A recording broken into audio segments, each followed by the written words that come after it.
Hello everyone. In this question, we are given that a ball dropped from a certain height bounces off the ground repeatedly and losing some of its energy in every bounce. It stops bouncing after a certain number of hits. Consider a ball of mass m equal to 0.2 kg and radius is 10 centimeter. Now, when it hits the ground, it gets deformed, and while leaving the ground, it completely regains its shape. And in one collision, half of the elastic potential energy stored during deformation is lost. In addition, assume that during a collision with the ground, the part not touching the ground is spherical and the bottom flat, creating a uniform pressure of P equal to zero point 0.2 atmosphere. Now, if the ball is dropped from a height h equal to 1 meter, how many times will it bounce off before leaving the ground? So, this is the problem statement that you are given. So, you can pause the video and give it a try and later come on and see the solution part. Okay, so let us move on to the solution part. So here the portion that the ball is in contact with the ground, that portion is a circular part. Okay, so let us say that circular part has a radius capital R, and the portion which is deformed, if the ball was not deformed, then that length suppose would have been h. Okay, if this ball was perfectly spherical, completely spherical during collision, then this portion would have been h, which is now not present due to the deformation when the ball is in contact with the ground. So let us find what is this value of h. Now it is given in the question that the ball experiences a constant pressure. Some constant pressure is applied from the ground onto the part, the circular part, which is in contact with the ground. So if the circular part is of radius capital R, then we can say that the force from the ground can be written as P pi R square, where R is the radius of that circular patch.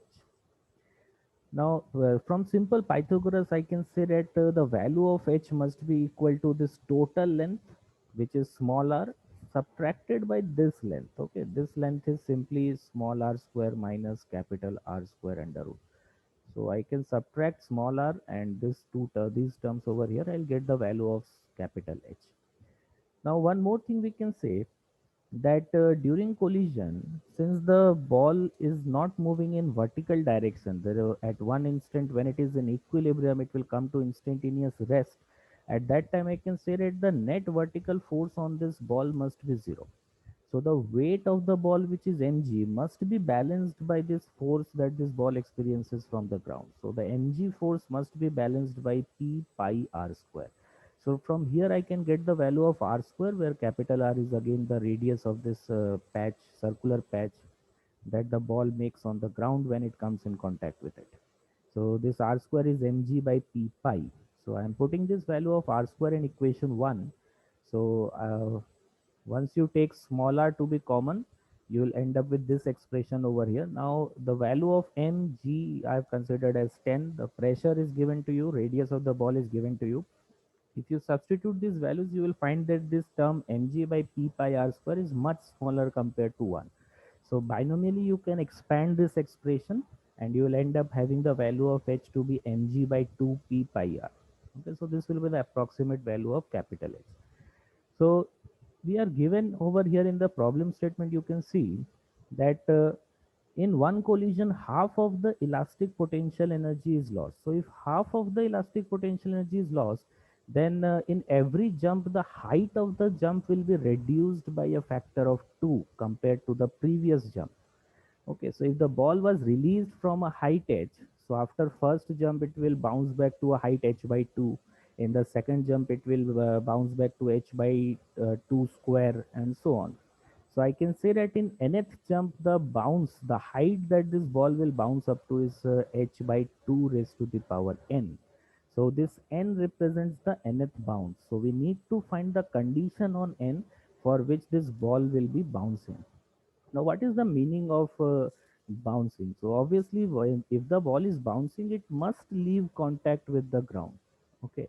So, if I say that if the height of the jump, which is h by 2 raised to the power n in the nth jump, if the height up to which this ball jumps must be greater than or equal to capital H, then the meaning of the jump will be taken into account. If this height of the jump is less than this capital H, it means that the ball is not leaving contact with the ground, and literally there is no meaning of jump in that case.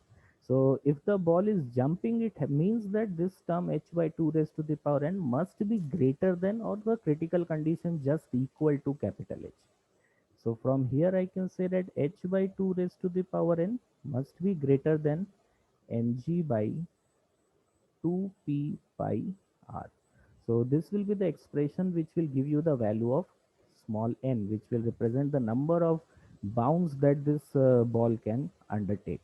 So from here you can calculate the value of n, and that will be our answer for this question.